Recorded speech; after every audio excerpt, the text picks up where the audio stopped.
वाराणसी के सिगरा स्थित महात्मा गांधी काशी विद्यापीठ से भीम आर्मी द्वारा संविधान बचाओ यात्रा आरक्षण जमीन वापस करो को लेकर भीम आर्मी के राष्ट्रीय अध्यक्ष मंजीत सिंह नौटियाल के नेतृत्व में बाइक रैली निकाली गई। ये रैली महात्मा गांधी काशी विद्यापीठ से नदेसर होते हुए कचहरी स्थित अम्बेडकर पार्क में निकाली गई।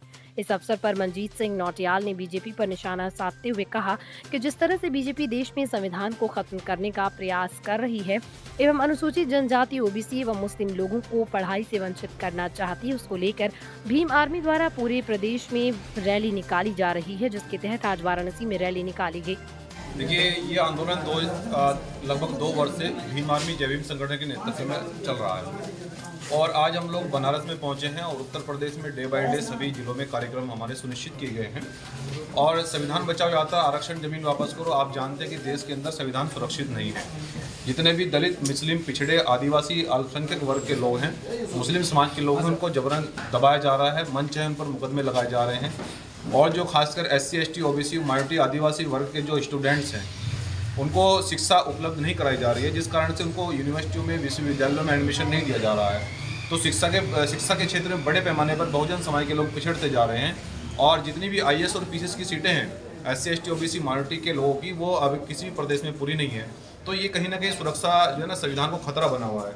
इसी कारण से हम लोग संविधान बचाओ यात्रा निकाल रहे हैं और ये सबके अधिकारों की लड़ाई है। ये बहुजन मूवमेंट को मजबूत करने की लड़ाई है। बाबा साहब डॉक्टर अम्बेडकर और मान्यवर साहब काशीराम जी ने जो सपना देखा था, उनके सपने को पूरी करने की लड़ाई है और इस लड़ाई को हम लोग मजबूती से देश में लड़ रहे हैं।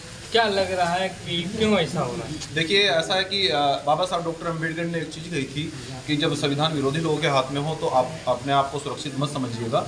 तो हम यही चाहते हैं कि अब देश के अंदर परिवर्तन हो और बहुजन मूवमेंट के लोग ये चाहते हैं। बहुजन मूवमेंट के युवाओं से भी मेरे बड़े पैमाने पर हमारा यही संदेश है कि किसी के बहका में आने की आवश्यकता नहीं है। अपने भाई के साथ में मिलकर इस बहुजन मूवमेंट को मजबूत करना है। जब बहुजन मूवमेंट उत्तर प्रदेश में मजबूत हुआ था, जब बहुजनों की सरकार बनी थी, सबको अधिकार, सबको सम्मान दिया गया था, सबको एक DGP से लेकर एक होमगार्ड तक को सबको सम्मान दिया गया और सबको लगाया गया।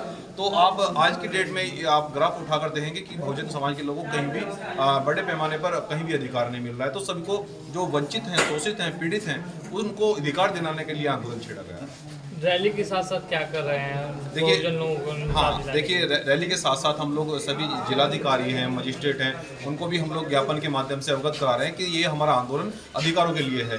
ये आंदोलन उन लोगों के लिए जो शोषित हैं, वंचित हैं, पीड़ित हैं, जिनको अधिकार अब तक नहीं मिले हैं, जो संविधान में हमारे फंडामेंटल राइट्स दिए गए हैं, ये उनको अधिकार दिलाने के लिए आंदोलन किया गया है। तो इसको मजबूती से पूरे देश में बढ़ा रहे हैं। भाजपा सरकार से भरोसा नहीं है क्या? देखिए, भाजपा सरकार पर अगर भरोसा होता तो शायद बहुजन समाज के युवाओं को सड़कों पर आने की आवश्यकता नहीं होती। जिस प्रकार से भाजपा सरकार भेदभाव कर रही है कि किसी भी प्रदेश का आप नेट पर चेक कर लीजिए, ग्राफ उठाकर देख लीजिए कि कितने SC, ST, OBC, माइनॉरिटी के लोग, कितने IAS, PCS लगाए गए हैं और कितने यूनिवर्सिटियों में जिनको क्या नाम है, चार्ज दिया गया है, जो प्रोफेसर हैं उनके साथ में बड़ी जातिगत आधार पर बड़ी घटनाएं की जा रही हैं।